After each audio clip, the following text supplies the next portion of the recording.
Amén. Bienvenidos, gracia y paz para sus vidas nuevamente. Bienvenidos a los que nos visitan por primera vez. Nos alegra que puedan estar con nosotros. Dios los bendiga. Bienvenidos a los que nos están visitando de otras ciudades, hermanos de Tarija. Los amo mucho. Gracias por estar con nosotros. Bienvenidos. Que espero que hoy tengamos la palabra del Señor. Y quiero que antes de empezar, abras conmigo tu Biblia en 2 Timoteo.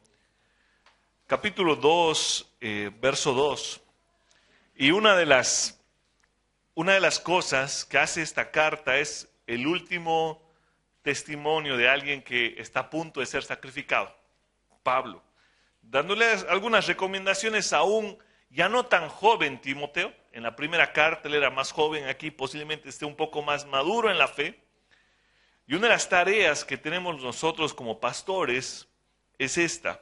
No solo es estar predicando, sino haciendo esto. Dice, y lo que has oído de mí en la presencia de muchos testigos, eso encarga a hombres fieles que sean capaces también de enseñar a otros.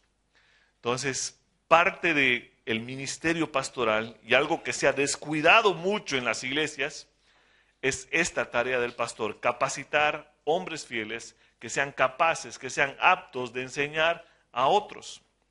He estado dedicando tiempo en mi vida a algunos hombres en esta iglesia y espero que Dios un día los use para su gloria en el ministerio. Espero que Dios confirme el llamado en sus corazones. Así que hoy uno de esos hombres nos va a estar trayendo la palabra y espero que Dios fortalezca su corazón y su mente. Dieguito, si puedes pasar, hermano, para orar por él. Y que Dios siga usando su vida y siga siendo de bendición para nosotros como iglesia. Así que puedas levantar manos santas para Él y oremos por Él. Señor, te pido que tú ilumines la mente de Diego, Señor. Que tu palabra, Señor, que lo que Él ha aprendido, que lo que Él ha meditado hoy pueda desafiarnos, pueda mostrarnos quién tú eres, Señor. Y pueda enseñarnos sobre tu carácter, sobre el Evangelio, Señor. Que la centralidad de Cristo hoy sea parte de su predicación, Señor. En el nombre de Cristo Jesús oramos. Amén. Amén. Gracias, pastor. Amén. Los saludo con la paz del Señor a todos. La verdad que sí, me llena de gozo no poder compartir el mensaje hoy. Mientras cantábamos, meditaba en cuán hermosa obra ha hecho el Señor que se ha previsto de un pueblo para sí.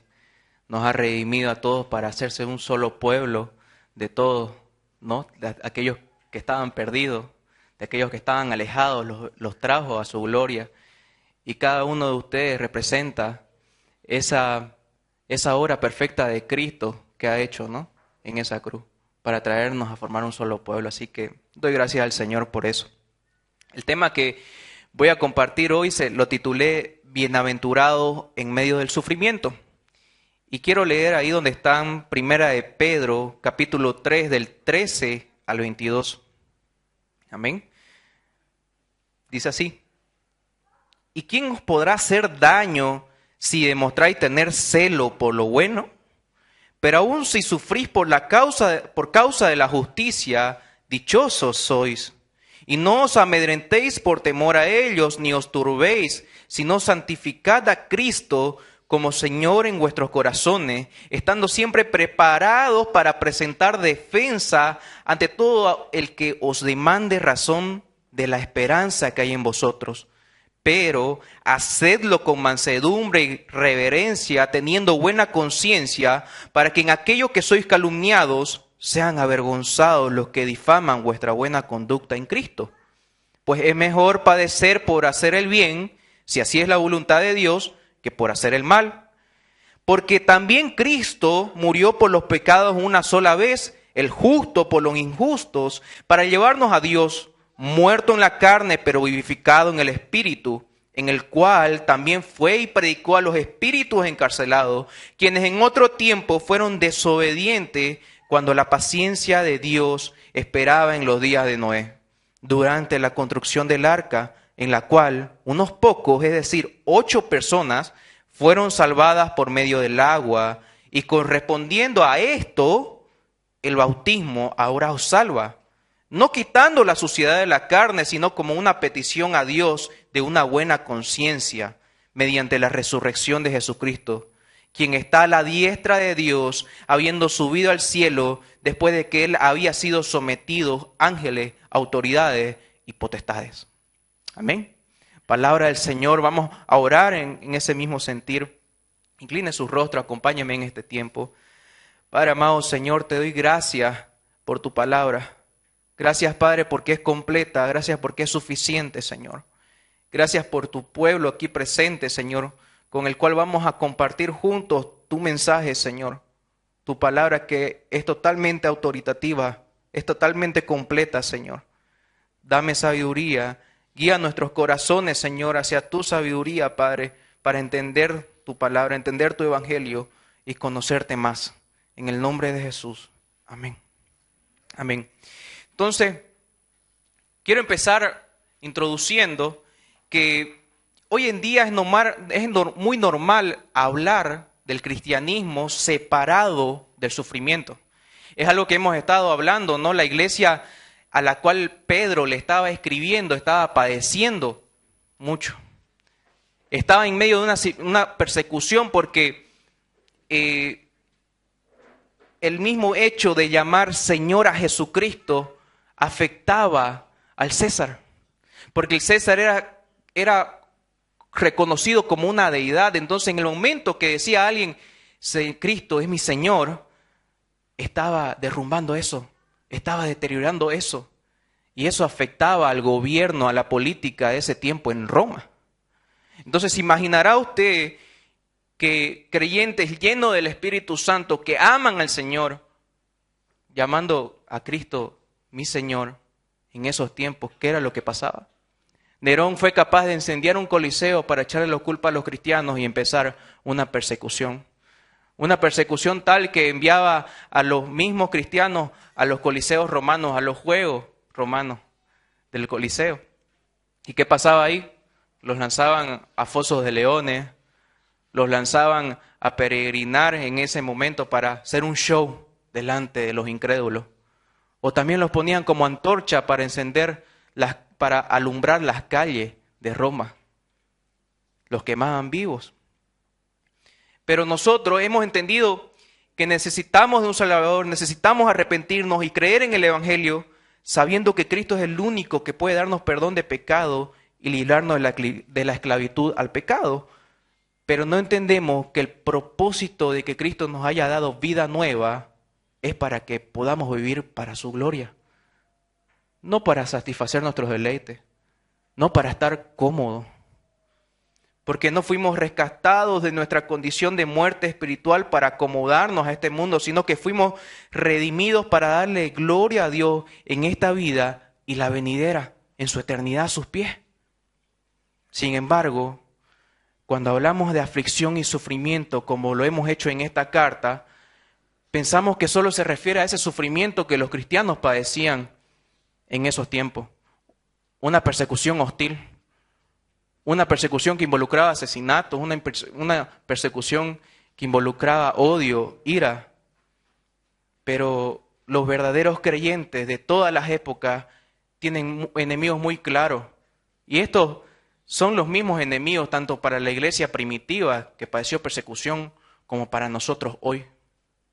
Y quiero mencionárselo, Efesios capítulo 2 y 3, más adelante si los pueden leer, nos detallan qué es aquello con lo cual batalla el hombre.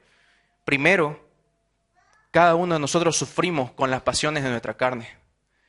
Pablo en Romanos capítulo 7 habla de que somos salvos en Cristo, pero todavía vamos a tener que lidiar con este cuerpo de muerte, así lo identifica él.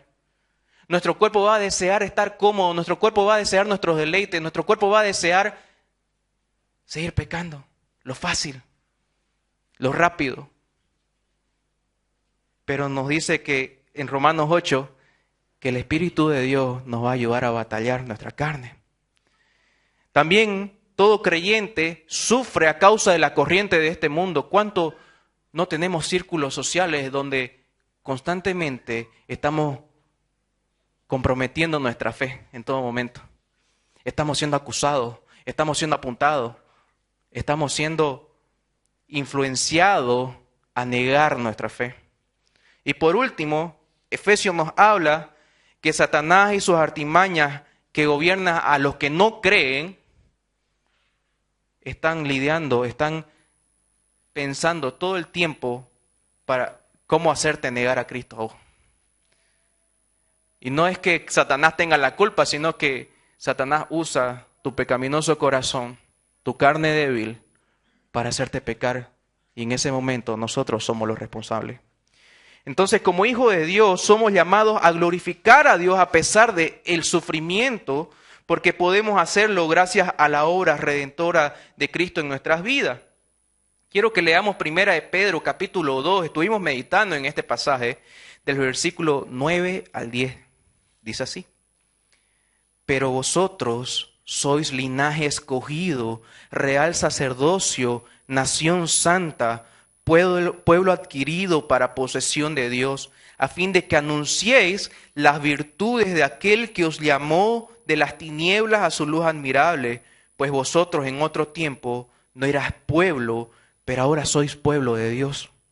No habías recibido misericordia, pero ahora habéis recibido misericordia. Y es esta palabra, hermano, lo que yo pido y clamo al Señor que cale en tu corazón y en mi corazón el día de hoy. Somos pueblo apartados para santidad. Pedro en el capítulo 2 y 3 ha venido hablando acerca de las actitudes de un creyente entre los gentiles, entre los gobernantes, entre los amos, con nuestros cónyuges, ¿no? El pastor nos hablaba también, y la iglesia. ¿Qué actitud debe tener el creyente?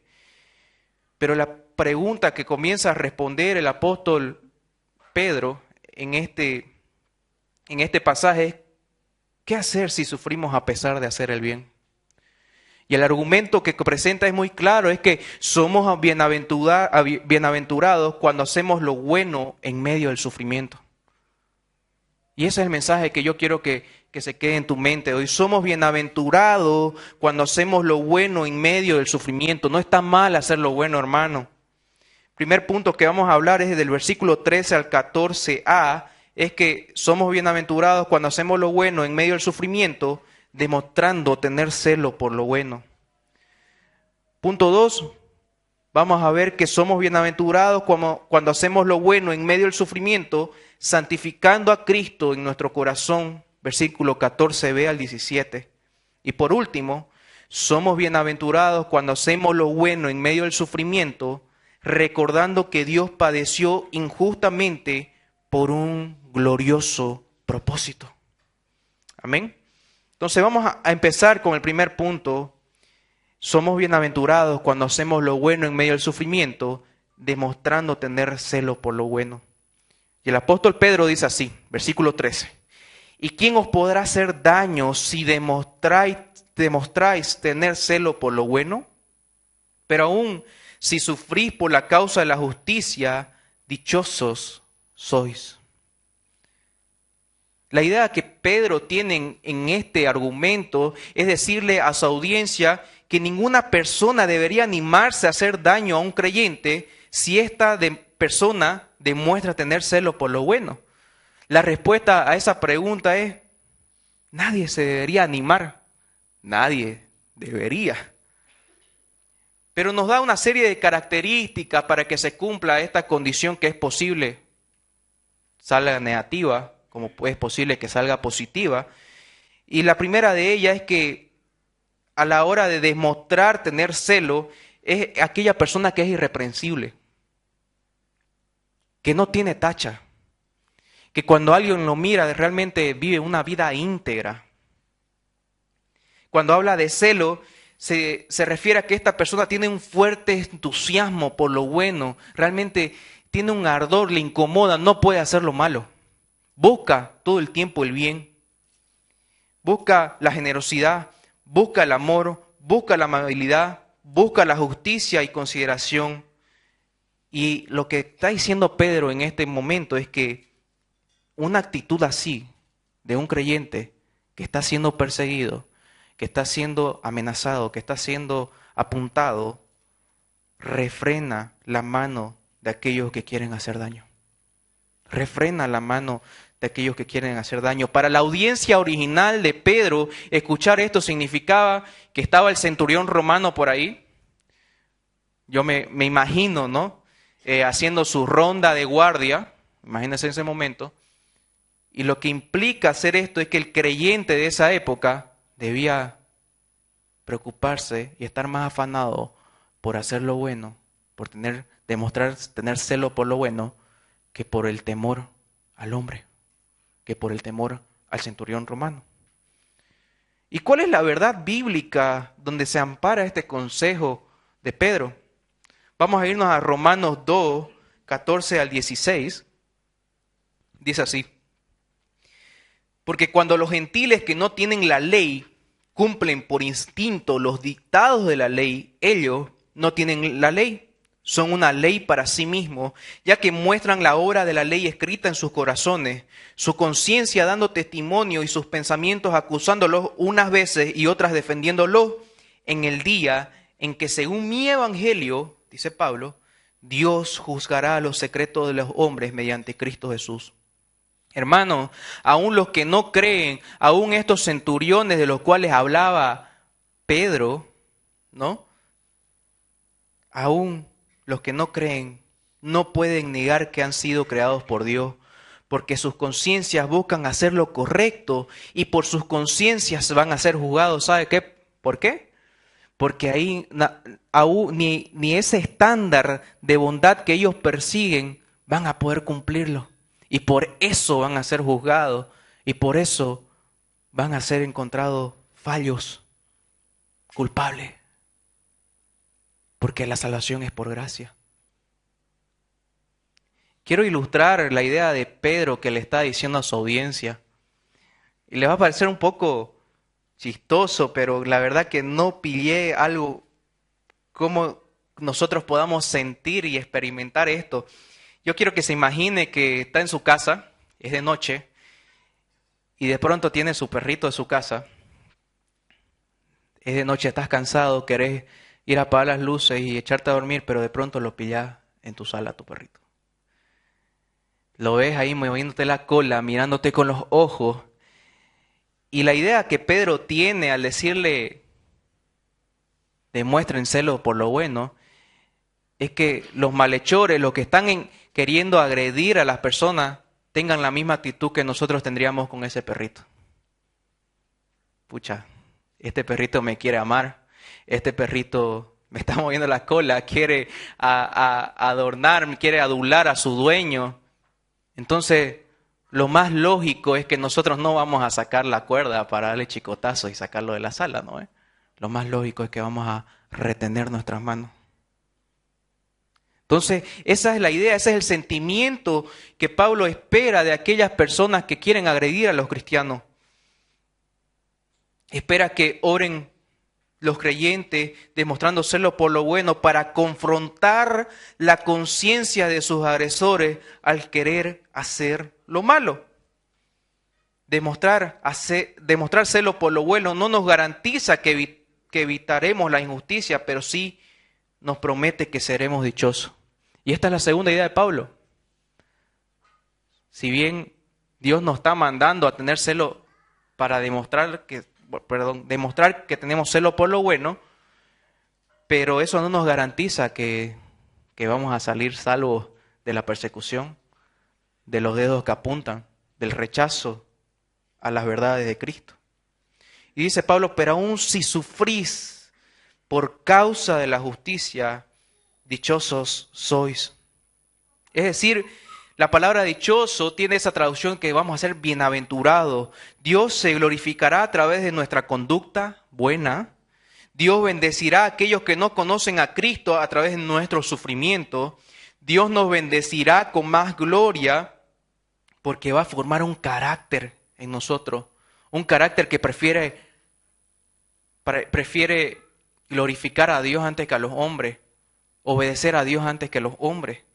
Y Pablo tiene esta idea en 2 Corintios capítulo 4 del 16 al 18, mire cómo lo expone. Por tanto, no desfallecemos. Antes bien, aunque nuestro hombre exterior va decayendo, sin embargo, nuestro hombre interior se renueva de día en día. Pues esta aflicción leve y pasajera nos produce un eterno peso de gloria que sobrepasa toda comparación al no poner nuestra vista en las cosas que se ven, sino en las que no se ven. Porque las cosas que se ven son temporales, pero las que no se ven son eternas. Para aplicar a nuestras vidas, hermanos, yo quiero animarte hoy a que te enfoques en demostrar celo por lo bueno y no estés pensando en tus agresores. La justicia perfecta es el Señor, no nuestra. No pensés en estrategia, no pensés en estar evadiendo el mal, a ver cómo puedes reaccionar, a ver cómo te podés defender. La palabra es clara, nos manda a demostrar celo por lo bueno. No tengas temor de demostrar celo por lo bueno en frente de tus agresores, porque la justicia de Dios se manifiesta a través de tu obediencia. Tu obediencia, tu conducta apartada para el Señor, tu conducta santa, confrontará el pecado de tu agresor, ya sea para bendición o para juicio. Bendición porque tal vez esa persona pregunte, ¿quién es tu Dios? Y para juicio porque tal vez va a decidir endurecer su corazón y seguir negando a Cristo, seguir persiguiendo, seguir acusando. Por último, no cedas en medio de la aflicción, permanece firme demostrando celo por lo bueno. Hermano, yo no sé qué problema has pasado, yo no sé qué problema o dificultad estás pasando. Yo no puedo juzgar si realmente estás manteniéndote firme, pero de una cosa estoy seguro, hay dificultades que nos hacen temblar. Hay dificultades que nos hacen dudar. Y yo te animo a seguir perseverando en demostrar celo por lo bueno. Amén. Quiero citar a Thomas Watson. Dice, las aflicciones actúan para bien mientras dan paso a la gloria. No que ellos merezcan gloria, pero tales aflicciones los preparan para eso. Así como el arado prepara la tierra para un cultivo, así también las aflicciones nos preparan y nos alistan para la gloria. El pintor pone su oro sobre colores oscuros, por lo que Dios pone primero los colores oscuros de la aflicción y luego pone el color dorado de la gloria. Al odre se le curte antes de ponerle el vino. Los odres de misericordia se curten primero con aflicción y luego se derrama en ellos el vino de la gloria. Por tanto, vemos que las aflicciones no son perjudiciales, sino provechosas para los santos. Vamos al segundo punto. Somos bienaventurados cuando hacemos lo bueno en medio del sufrimiento, santificando a Cristo en nuestro corazón. Santificando a Cristo en nuestro corazón. Y quiero leer del versículo 14b al 16a, dice, y no os amedrentéis por temor a ellos, ni os turbéis, sino santificad a Cristo como Señor en vuestros corazones, estando siempre preparados para presentar defensa ante todo el que os demande razón de la esperanza que hay en vosotros. Pero hacedlo con mansedumbre y reverencia, teniendo buena conciencia, para que en aquello en que sois calumniados sean avergonzados los que difaman vuestra buena conducta en Cristo, pues es mejor padecer por hacer el bien, si así es la voluntad de Dios, que por hacer el mal. ¿De qué se trata santificar a Cristo en nuestro corazón? Pedro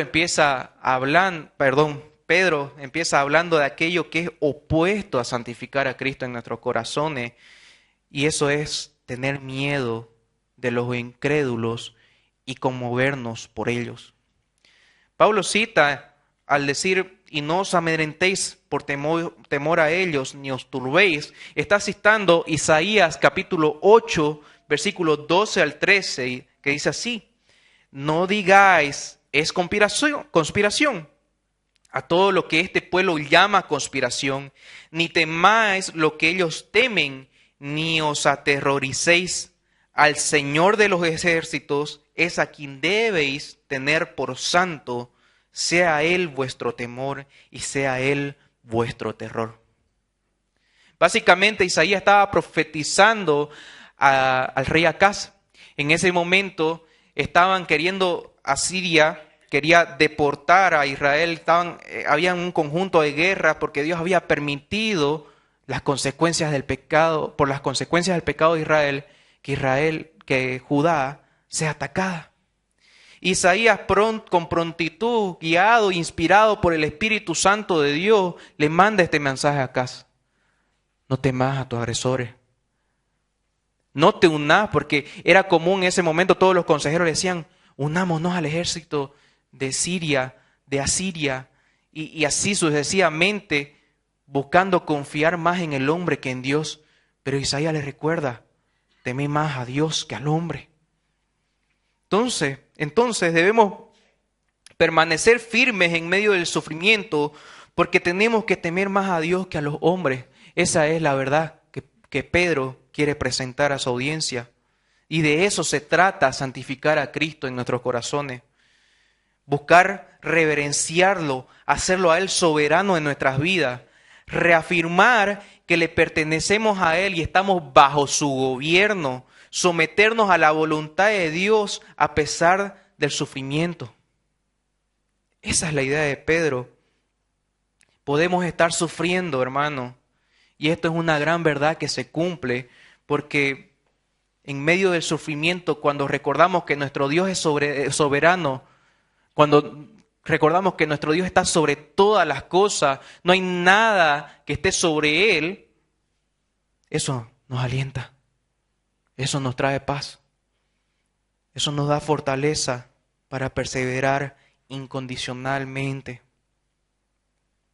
Pedro continúa con su argumento y dice, estando santificada a Cristo en sus corazones, ¿de qué manera? Estando siempre preparado para presentar defensa ante todo el que os demande razón de la esperanza que hay en vosotros. Primero, esto implica una constante meditación en la palabra de Dios. Estar capacitado, estar preparado. Primera de Pedro, capítulo 2, versículo 1 al 3, Pedro ya viene hablando a su audiencia de esto y dice, por tanto, desechando toda malicia y todo engaño e hipocresía, envidias y toda difamación, desead como niños recién nacidos la leche pura de la palabra, para que por ella crezcáis para salvación, si es que habéis probado la benignidad del Señor, si es que habéis sido alcanzado por el Señor para salvación. Lo normal que debemos hacer como creyentes es desear como niños esa leche de la palabra para que sigamos creciendo para salvación. Entonces, hermanos, la palabra está siendo muy clara. Santificar a Cristo en nuestros corazones en medio del sufrimiento conlleva estar preparado. Y esto es una acción continua, no es algo de un día, no es cuando te convertiste, no es la primera vez que fuiste a la iglesia, no, es hasta que Cristo vuelva o fallezcamos. Presentar defensa implica entender lo que creemos. Yo le quiero preguntar a usted, ¿entiende por qué cree en Cristo? Implica estar seguro de quién es nuestro Dios, no dudar de nuestra fe y estar buscando constantemente ser capacitados en la palabra del Señor. Eso implica. Para ilustrar un poco esto, si tienes amigos no creyentes, yo te pregunto, ¿con qué argumento les dirás que ya no tienen las mismas prácticas de antes? ¿Con qué argumento vas a huir del pecado? ¿Con qué argumento vas a huir de ese deseo de agradar al hombre? ¿Con qué argumento le dirás que Cristo es tu Señor y ya no tu deseo? ¿Con qué argumento le dirás a tu amiga, hermanas? ¿Con qué argumento le va a decir a su amiga que ya no andan en el chisme o que ha decidido respetar y honrar a su esposo y no enseñorearse de él? saliendo de su rol, como hablábamos hace una semana. Hermano, varón, ¿con qué argumento le dirás a tus amigos que ya no te vas a enseñorear de tu esposa, que ya no le mentirás, que ya no entrarás en ese juego de negociar y pulsear? ¿Quién manda más? ¿Con qué argumento le vas a decir a tus amigas, a tus amigos que se burlan de esto? Ese es el sufrimiento que todo cristiano tiene. Y por eso debemos estar preparados para presentar defensa de aquello que creemos. De esto se trata, santificar a Cristo en tu corazón, presentar defensa de tu fe frente a aquellos que quieren desacreditar lo mucho que amas a tu Señor, desacreditar la obra perfecta de Dios en tu vida, porque tu esperanza ya no debería estar en cuántos amigos puedes tener, cuánto dinero o cuántas comodidades disfrutar, sino que ahora tu esperanza está en el gobierno de Cristo sobre tu vida y la esperanza de una vida eterna después de su muerte. En eso debería estar tu descanso. Pedro continúa y dice, pero hacerlo con mansedumbre y reverencia. ¿Por qué habla de mansedumbre? Cuando habla de mansedumbre, implica hacerlo tiernamente, con tacto, con modestia y humildad. Y tal vez me preguntas, pero Diego, a los cristianos los estaban persiguiendo. Yo me lo imagino, cristianos corriendo en las calles y una tropa de 10 centuriones persiguiendo su vida. ¿Cómo es posible que alguien le pueda hablar a un centurión con mansedumbre? Tiernamente, con tacto, con modestia, con humildad. Dice también reverencia, implica hacerlo con temor y honra a Dios, entendiendo que quien está delante de nosotros es alguien que está ciego espiritualmente, que necesita el Evangelio, que necesita conocer a Cristo, que necesita misericordia, así como Cristo tuvo misericordia de tu vida. Es a esto a lo que Dios está llamando a su audiencia de Pedro. Yo no me imagino cuán duro ha de haber sido. No debe haber amargura, frivolidad, dureza. No debe haber jactancia. Tiene que ser algo firme, contundente, pero con mansedumbre y reverencia. Para ilustrar un poco esto, es importante entender que la gloria siempre tiene que ser a Dios, porque hermanos, si no lo entendemos, si no entendemos que siempre tenemos que perseguir la gloria a Dios, entonces vas a presentar defensa de tu fe, pero por tu dignidad, por tus derechos. Pero si lo primero que deseas es darle la gloria a Dios, es que vas a ver a ese agresor como alguien que es incrédulo, que necesita de Cristo, que está muerto en sus delitos y pecados y que necesita venir de muerte a vida por la gracia de Dios a través de Cristo, que necesita que le prediques el Evangelio, que necesita mansedumbre y reverencia. Amén. Pedro continúa diciendo, ¿Cómo santificamos a Cristo en nuestros corazones? Primero hablamos de que no tengamos temor, temamos a Dios antes que al hombre. Hablamos de que necesitamos estar preparados para presentar defensa. Hablamos de que esta defensa tiene que ser presentada con mansedumbre y reverencia. Y Pedro continúa diciendo, teniendo buena conciencia para que en aquellos que sois calumniados sean avergonzados los que difaman vuestra buena conducta en Cristo. ¿Qué hace nuestra conciencia? Así como hablábamos en un principio, la conciencia afirma el comportamiento correcto o condena el comportamiento pecador. Todos tenemos una conciencia. Por tanto, si el creyente es inocente, puede sufrir con confianza, siendo firme al presentar defensa de la esperanza a la cual ha creído. Ese es el resultado de tener una buena conciencia. Para ilustrarlo, ¿por qué Pedro está mandando esto a su audiencia?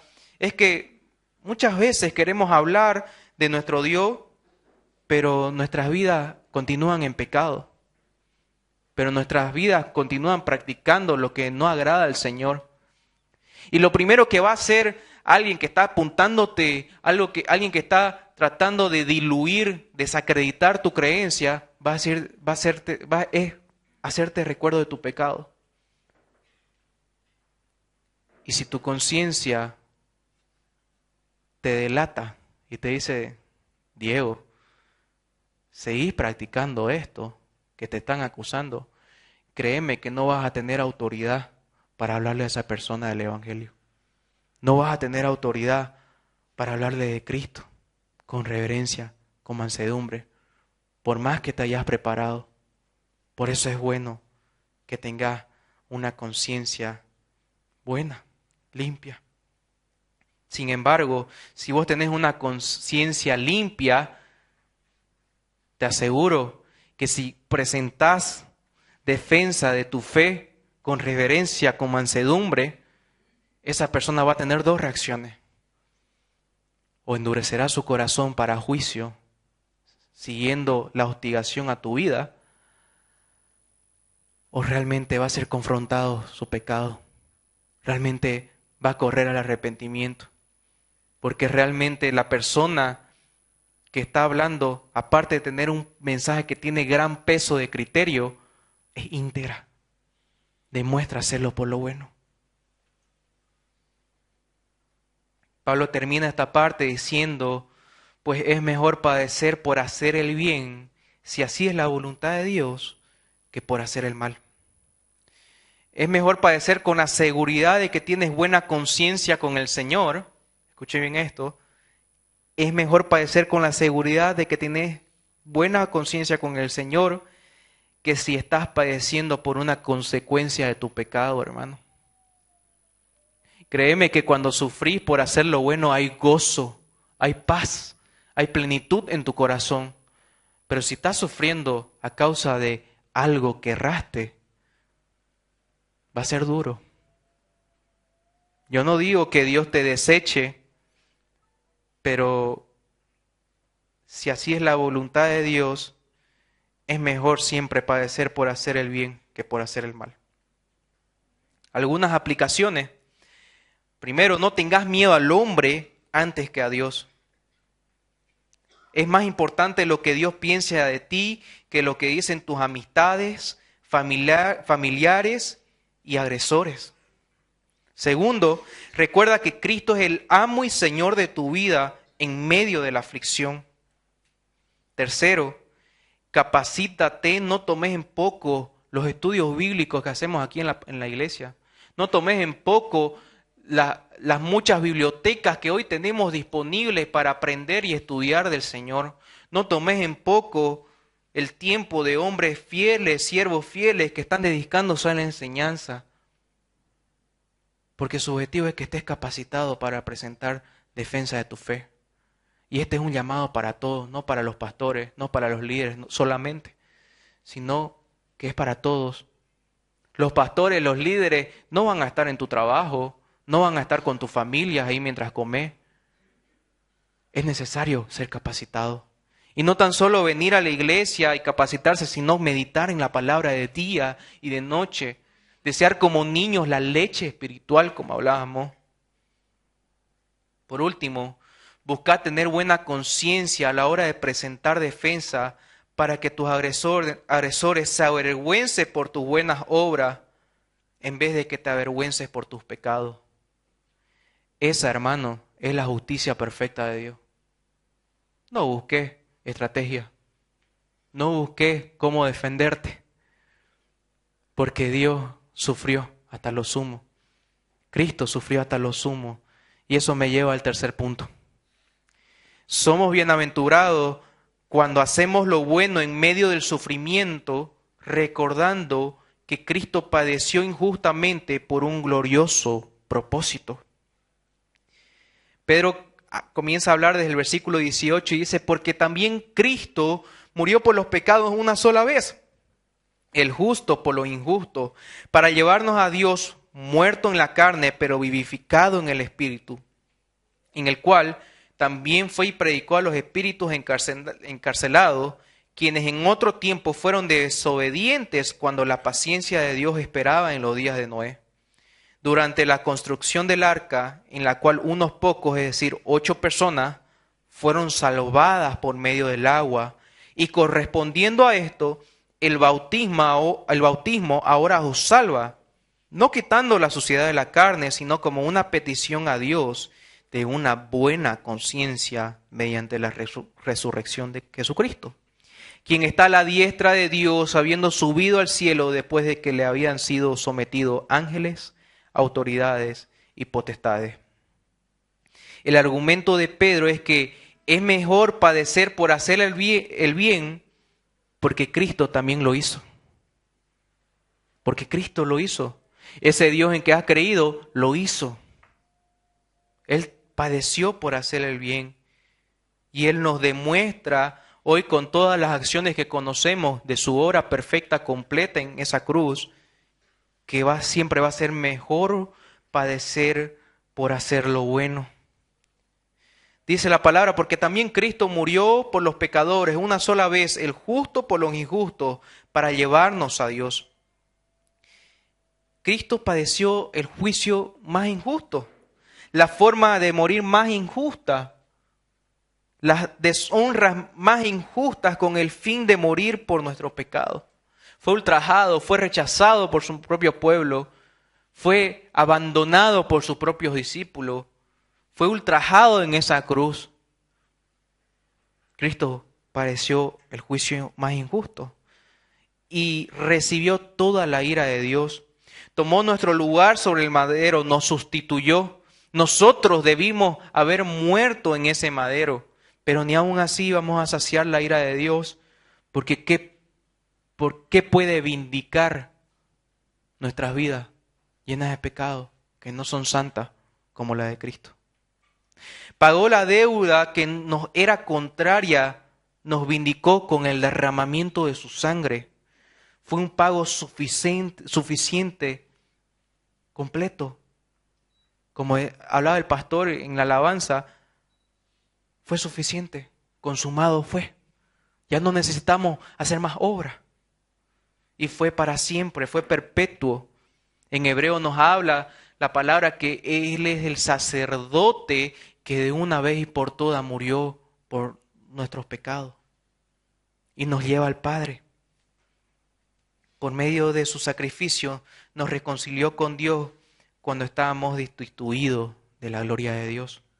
Entonces, podemos tener esperanza en Cristo en medio del sufrimiento, porque al igual que Él, conseguiremos bienaventuranzas para nosotros y los que nos rodean. Al igual que Él, vamos a ser bienaventurados porque Él salió victorioso cuando pagó el precio por nuestros pecados. Consumado fue. Eso fue victoria. Luego dice Pedro, muerto en la carne, pero vivificado en el Espíritu, en el cual también fue y predicó a los espíritus encarcelados, quienes en otro tiempo fueron desobedientes, cuando la paciencia de Dios esperaba en los días de Noé, durante la construcción del arca. Cristo fue y manifestó su victoria a estos espíritus encarcelados, pero vamos a profundizar un poco de qué está hablando acá. Cristo fue muerto en la carne, pero permaneció vivo en el Espíritu. Lucas 23:46 nos habla de esto. Dice la palabra que Cristo exhaló y entregó el Espíritu a Dios. Entonces, en este lapso de tiempo de los 3 días, Cristo en el Espíritu fue y predicó su victoria a estos espíritus encarcelados. ¿Y cuáles son estos espíritus encarcelados? Los que desobedecieron en los tiempos de Noé mientras se construía el arca. Quiero que vayamos ahí, si me ayudan, Génesis capítulo 6, versículos 1 al 8.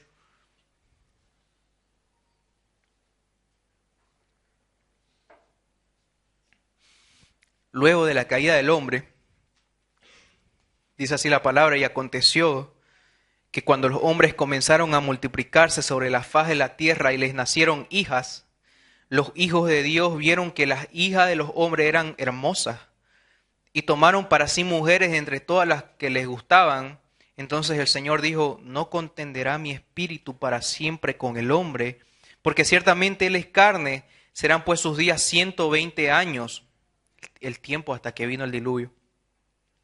Y habían gigantes en la tierra en aquellos días, y también después, cuando los hijos de Dios se unieron a las hijas de los hombres, y ellas les dieron a luz hijos.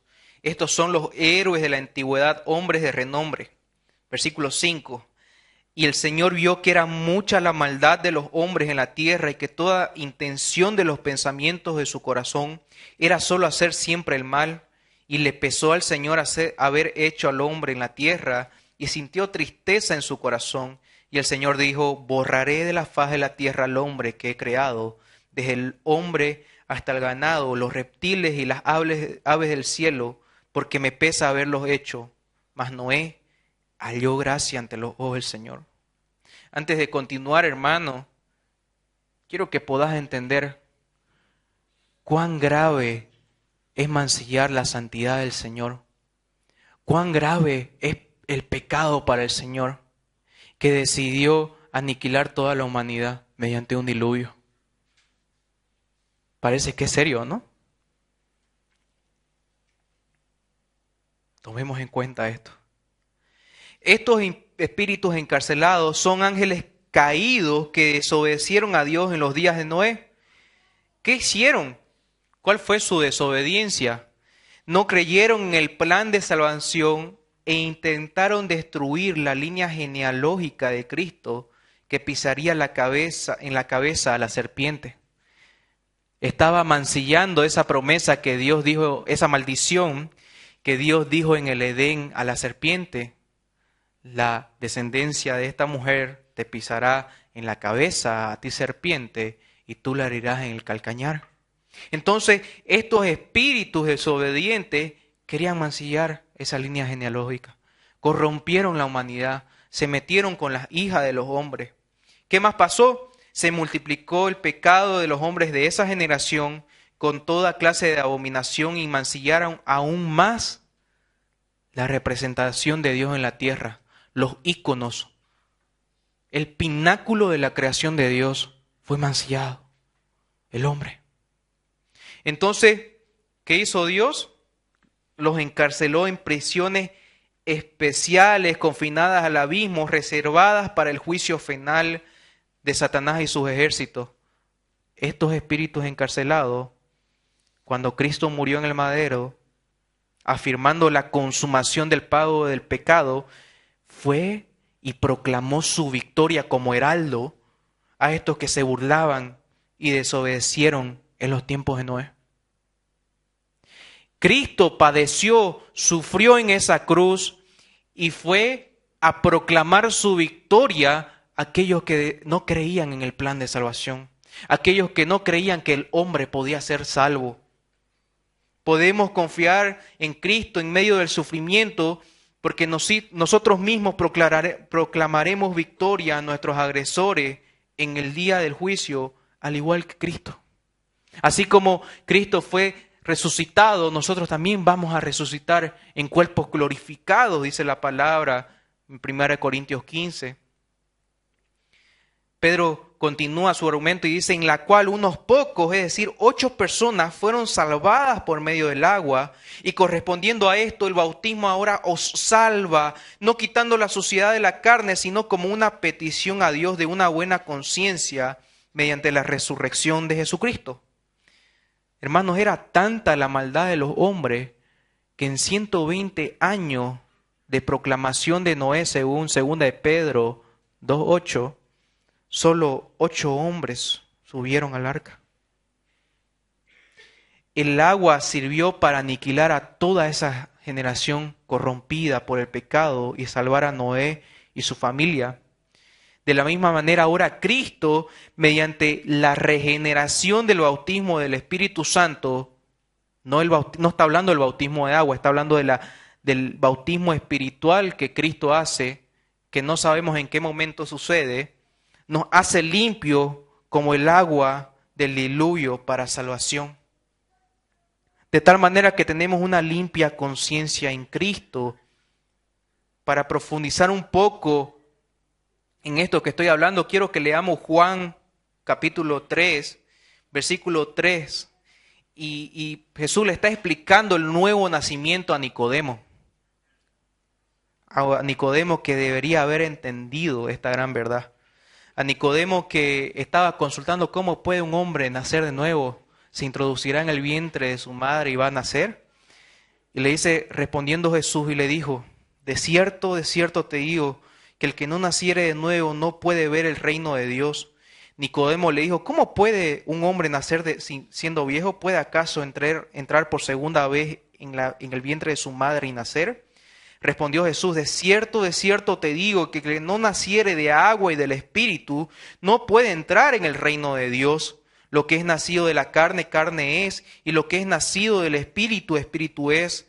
No te maravilles de que te dije, os es necesario nacer de nuevo. El viento sopla, escuchen bien esto, el viento sopla de donde quiere y oye su sonido, mas ni sabes de dónde viene ni a dónde va. Así es todo aquel que es nacido del Espíritu. Eso es lo que sucede en nuestras vidas cuando nos es predicado el Evangelio. No sabemos en qué momento. No tenemos derecho a hablar de los planes de Dios porque la Biblia calla en el orden y exacto de este momento, pero sí sabemos que sucede. Somos nacidos espiritualmente y a esto es lo que hace referencia cuando Pedro dice, y correspondiendo a esto, el bautismo ahora os salva, no quitando la suciedad de la carne, sino como una petición a Dios de una buena conciencia mediante la resurrección de Jesucristo. Lo que está diciendo acá es que una vez somos nacidos de nuevo, tenemos buena conciencia. Andamos como libres. Porque Cristo se sumergió bajo la ira de Dios por el pecado en esa cruz, al igual que el arca se sumergió en las aguas del diluvio del juicio de Dios. Y luego Él resucitó de entre los muertos para salvar a aquellos que confían en Él. Al igual que la familia de Noé, estas 8 personas permanecieron en el arca para salvación del diluvio. Podemos confiar en Cristo en medio del sufrimiento porque nuestra salvación está segura en Él. En Él vamos a ser refugiados, en Él vamos a ser respaldados, justificados cuando la ira de Dios se derrame sobre este mundo caído. Y por eso podemos confiar en Él. Por último, Pedro habla y dice, quien está a la diestra de Dios, habiendo subido al cielo, después de que le habían sido sometidos ángeles, autoridades y potestades, Cristo fue exaltado a la diestra de Dios. Y cuando habla de la diestra, habla de poder, porque fue exaltado con poder. Subió a los cielos y todos los ángeles, autoridades y potestades están sometidos bajo sus pies. Todo. Absolutamente todo. No hay nada encima de nuestro Dios. Y ese Dios es el cual la audiencia de Pedro decía, es mi Señor, no el César, es mi Señor. No mis deleites, no mis comodidades, este es mi Señor. Para concluir, hermano, glorificar a Dios a pesar del sufrimiento es un asunto de todo creyente. No es solo de aquellos que sirven, de aquellos que están en el ministerio, es de todo aquel que se dice llamar creyente, que dice que ha creído en Cristo. Busquemos demostrar celo por lo bueno en todo momento, aún más en las aflicciones, porque son de bendición para nuestras vidas, para los que nos rodean, para los que nos ven. Eso es darle gloria a Dios. No temamos al hombre, sino afirmemos la verdad del señorío de Cristo sobre nuestras vidas. Deja de pensar en estrategia, deja de pensar en qué va a pasar mañana. Cristo es tu Señor, no la circunstancia. Recordemos la esperanza que nos da la victoria de Cristo sobre el pecado, sobre los demonios, sobre nuestra reconciliación con Dios. y sobre nuestra glorificación. Cristo es nuestra paz y nuestra esperanza. Así que, amigo, si no eres creyente, si estás padeciendo y estás poniendo tu esperanza en tu riqueza, en tus contactos, en tus amigos, si estás poniendo tu esperanza en cualquier cosa terrenal de este mundo, déjame decirte que toda esa esperanza que podés anhelar en esta tierra, tus seguros, del polvo vienen y al polvo van a volver. Se deshacen. Solo Cristo tiene salvación segura para tu vida, suficiente y perfecta para traerte de muerte a vida y llevarte a Dios. Solo Cristo es lo más seguro. Solo Cristo es mejor. Amén. Vamos a ponernos de pie para orar.